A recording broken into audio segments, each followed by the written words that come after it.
Okay, so makikita mo yung idadaanan ng tubig, ang hampas ng alon.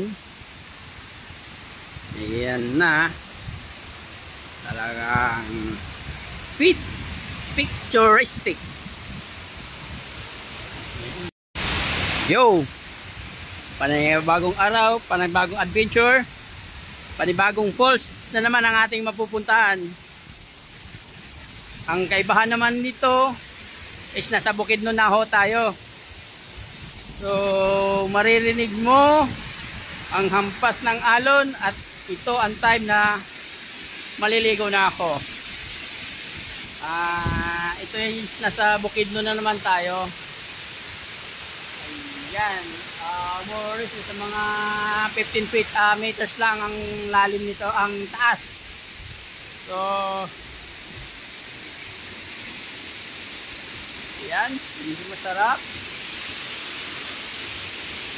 So kakaiba to sa falls ng Camiguin. Ito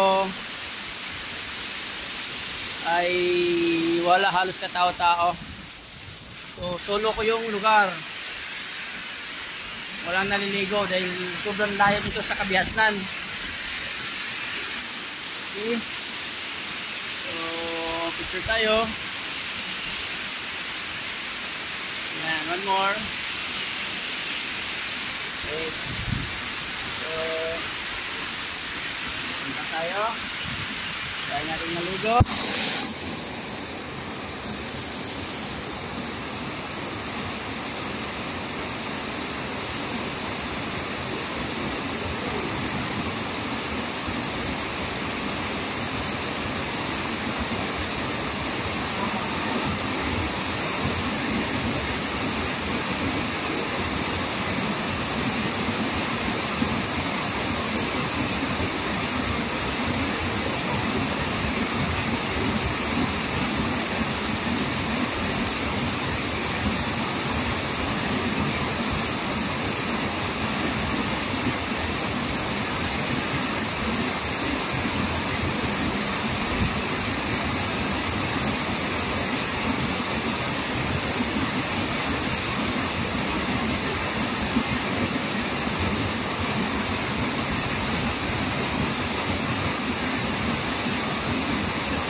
Okay, so ang sarap pakiramdam, sarap makaligo.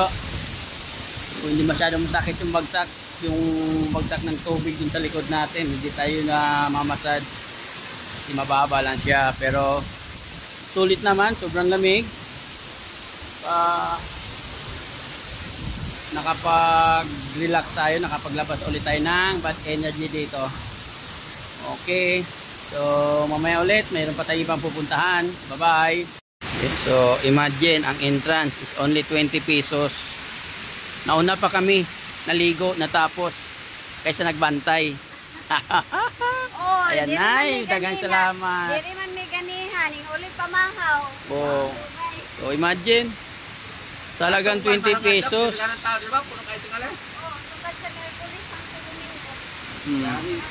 Imagine 20 pesos lang.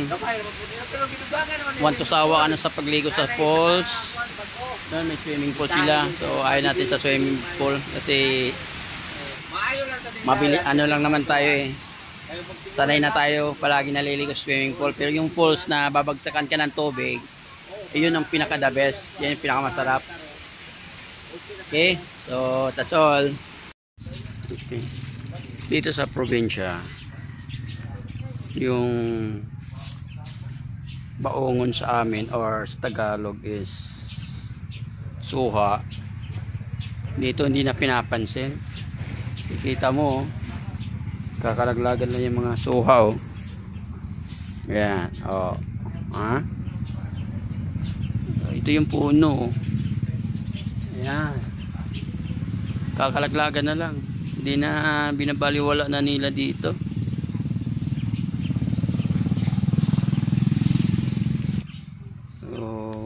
nila, oh.